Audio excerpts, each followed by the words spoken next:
மருத்துவ காப்பீடு திட்டத்தின் கீழ் சிகிச்சை பெற மருத்துவமனைக்கு செல்வோர் சந்திக்கும் அனுபவங்கள் குறித்து கள்ளக்குறிச்சி பகுதி மக்கள் தெரிவித்த கருத்துக்களை மக்கள் குரல் பகுதியில் பார்க்கலாம். சரி, காப்பீட்டில் பண்ணலாமான்னு கேட்டோம். கொண்டு வாங்க, பண்ணிக்கலாம், மீதி அமௌண்ட்டை கட்டுருங்க அப்படிங்கிற மாதிரி அவங்க சொன்னாங்க. அதுக்கப்புறம் அவங்க அதுக்குள்ளதை எங்ககிட்ட இருந்து எடுத்துக்கிட்டு மீதி அமௌண்ட்டை மாத்திரைக்கெல்லாம் அப்புறம் நாங்கள் காசு கொடுத்து தான் நாங்கள் பண்ணிக்கிட்டோம். ஒரு காப்பீட்டு அட்டையாக எடுத்துக்கிறாங்க. எந்த அலைச்சலும் இல்லை. காப்பீடு திட்டம் பயனுள்ளதாக இருக்கு. ஆமாம், இப்போ இல்லை பயன். அப்போ இருந்தது. இப்போ எங்கள் வீட்டில் யாருக்கும் எதுவும் இல்லை. அதனால் இப்போ நாங்கள் நான் யூஸ் பண்ணல.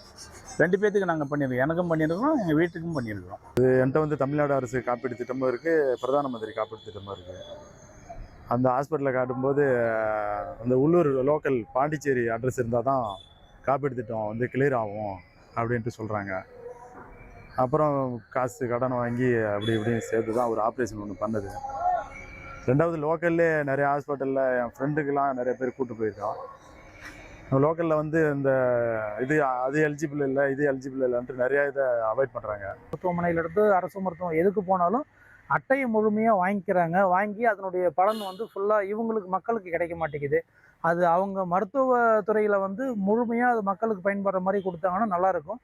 அது எந்த மருத்துவரும் அதுக்கான உரிய பதிலும் இன்றைக்கி கொடுக்கறதில்ல. ஆனால் மக்களுக்கு எந்த வகையிலையும் இன்றைக்கி மருத்துவ அட்டை முழுமையாக பயன்படுறதுக்கு இல்லைங்கிறது தான் இன்றைக்கி சூழ்நிலை. இன்றைக்கி